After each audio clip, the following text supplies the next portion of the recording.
ولایت علی کا احسانات کو بتایا. تو میری ریکویسٹ یہ ہے یوتھ کے ساتھ کہ خطبہ غدیر پڑھو، خطبہ غدیر پڑھو، تمہاری میموری شارپ ہوگی، دماغ تیز ہوگا. کیوں؟ جیسا حکم ہے قرآن پڑھنے سے میموری شارپ ہوتی ہے. وہ اللہ کا کلام ہے، یہ اس کے رسول کا کلام ہے.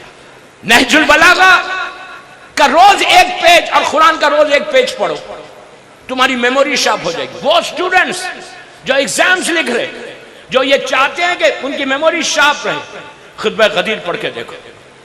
یہ اگنور مت کرو دوستو، دشمن پڑھ رہا، یہ تو ہمارا خطبہ ہے، ہمارے لیے امام علی کے شان میں پورا خطبہ مسلسل رسول ایکسٹمپور بولتا رہا، ایکسٹمپور بولتا رہا کہ میں نے یہ کیا، یہ کیا، یہ کیا، یہ کیا. پورے 23 برس کی زندگی کا نچوڑ ہے رسول اللہ کا خطبہ غدیر.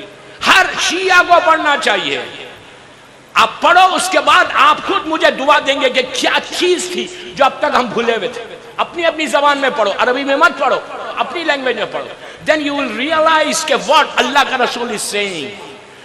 خطبہ پڑھنے کے بعد میری طرف دیکھیں، امام علی کو قریب بلا، مولا میرا قریب تھا، اور اللہ کا رسول کا بالکل لاسٹ ڈیز ہے. وہ 63 ایئرس کی لائف ہو چکی، آخری ایام ہے بالکل، آلموسٹ 63 ایئرس کے تھے رسول.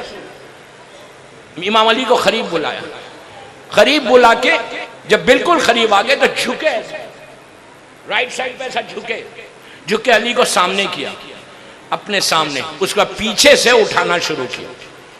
اٹھایا کیوں؟ یہ بتا دیتے تھے، یہ کہہ کر کے دیکھو یہی علی ہے. اٹھا کے بتایا کہ بعد میں دور والے یہ نہیں بولنا کہ ہم نہیں جانتے تھے کون ہے علی.